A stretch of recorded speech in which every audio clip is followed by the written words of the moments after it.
Magandang araw mga kasambahay, nandito tayo ngayon sa labas mismo ng Senate plenary. Itinagda po kasi ng Senate Blue Ribbon Committee, which is presided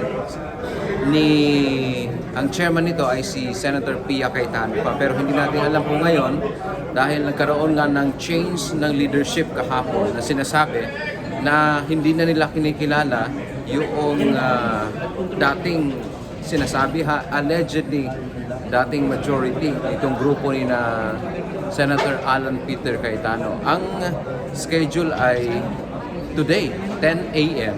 batay doon sa ibinabang schedule ni Senator Pia Cayetano dahil siya yung itinalagang chairperson ng Senate Blue Ribbon Committee. Pero dahil nga nagkaroon ng change of leadership kahapon, meron namang sinasabi itong kampo ni na Senate President pro tempore Win Gatchalian na sa pamamagitan ng kanilang kasamahan na si Senator Erwin Tulfo na cancel daw itong nakatakdang pagdinig ng Senate Blue Ribbon Committee ngayong araw. So titingnan natin kung which is which. Sino ba ang masusunod sa kanila? Ito bang grupo ng nina Senator Alan Cayetano? O kaya itong nagsasabi ngayon na sila na yung bagong mayorya dito sa Senado, ang grupo ni Senator Sherwin Gatchalian.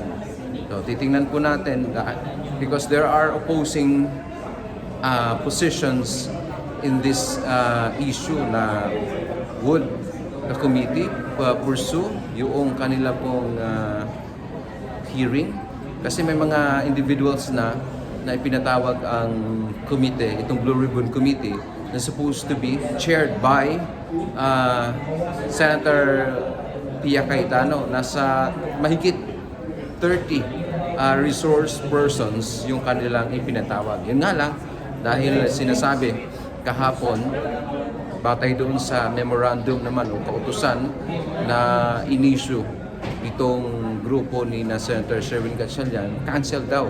And for further announcement, kumbaga, bagamat sinabi ni Senator Erwin kahapon ay on Monday ay sasagawa daw ng Senate Blue Ribbon Committee hearing, which is siya yung itinalagang chairperson.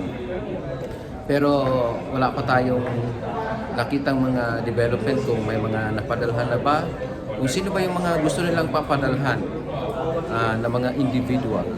Dahil ang nabanggit nga kahapon ni Senator Tulfo, Erwin, magkakaroon ng pagbabago doon sa mga resource persons na ipinatawag ni Senator Pia Cayetano. So sa ngayon, nandito po tayo.